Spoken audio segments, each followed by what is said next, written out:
రామాయ రామభద్రాయ రామచంద్రాయ.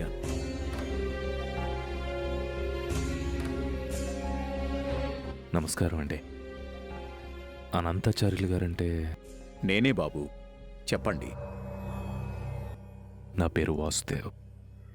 నా భార్య అంటే నాకు చాలా ఇష్టం. తన పేరు మీనాక్షి. కొన్ని కారణాల వల్ల కొన్ని సంవత్సరాల నుండి నాకు దూరంగా ఉంది. ఎక్కడ వెతికినా జాడ తెలియడం లేదు. మీకేమైనా తన గురించి తెలుసుంటుందేమో అని మిమ్మల్ని కలవడానికి వచ్చాను.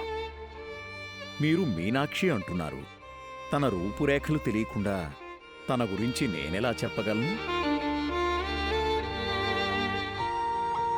సరే, తన జాడ ఇక్కడే తెలుస్తుందని మీకెలా అనిపించింది?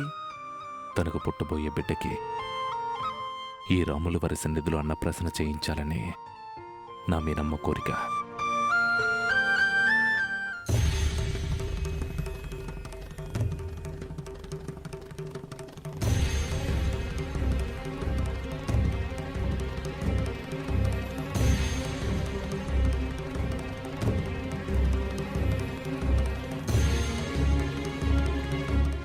నీ తాపత్రయం చూస్తుంటే నీ భార్య గురించి నువ్వు ఎంతలా వెతుకుతున్నావో అర్థమవుతోంది.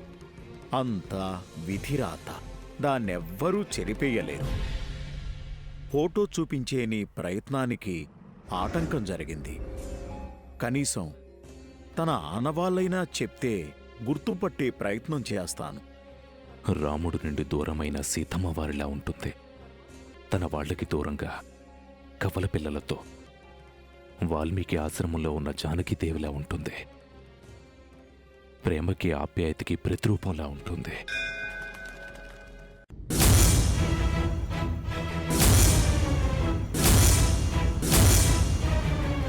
అర్థమైంది బాబు. ఆ మహానుభావుడివి నువ్వేనా?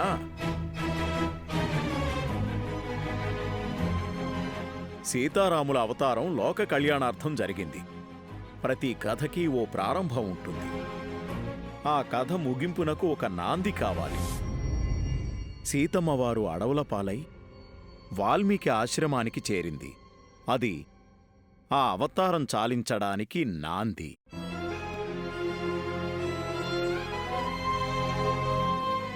నీ భార్య నువ్వు పెట్టే కష్టాలు తట్టుకోలేక ఈ సన్నిధికి చేరింది.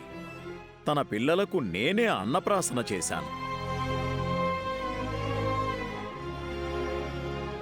ఈ గుడి మెట్ల మీదే సర్వం కోల్పోయి పండంటి బిడ్డలు పుట్టారన్న సంతోషం కూడా లేకుండా పుట్టెడు దుఃఖాన్ని తమ కన్నీళ్లతో మౌనంగా రాముల వారికి చెప్పుకుంది.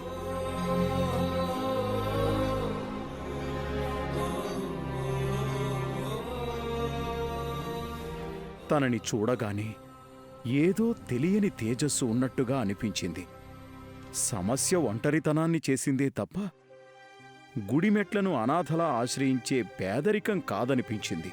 అందుకే వివరాలు అడిగాను. మొదట చెప్పకపోయినా నేను ఆప్యాయంగా అడిగేసరికి గుండెల్లో ఉన్న బాధ ఉప్పెనలా బయటికి పొంగింది. తన కష్టాన్ని చెప్పుకుంది.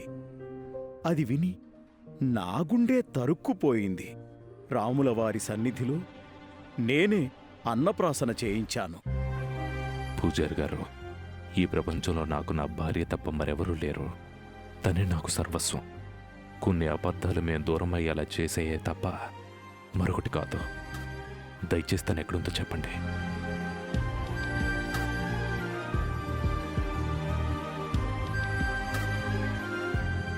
తెలీదు బాబు. అలా అనుకున్న పూజారి గారు, మీకు దండం పెడతాను. తను ఎక్కడుందో చెప్పండి. తను కలిసి నేను చేసిన పాపాలను కడుక్కునే ప్రయత్నం చేస్తాను. నిజంగా తెలీదు బాబు. ఇక్కడ ఉండమని ఎంత చెప్పినా నా మాట వినిపించుకోలేదు. ఎప్పటికైనా ఎలాగైనా తనని వెతుక్కుంటూ నువ్విక్కడికొస్తావని చెప్పింది. నాక్కూడా చెప్పకుండా అన్నప్రాసన తర్వాత ఎటో వెళ్ళిపోయింది.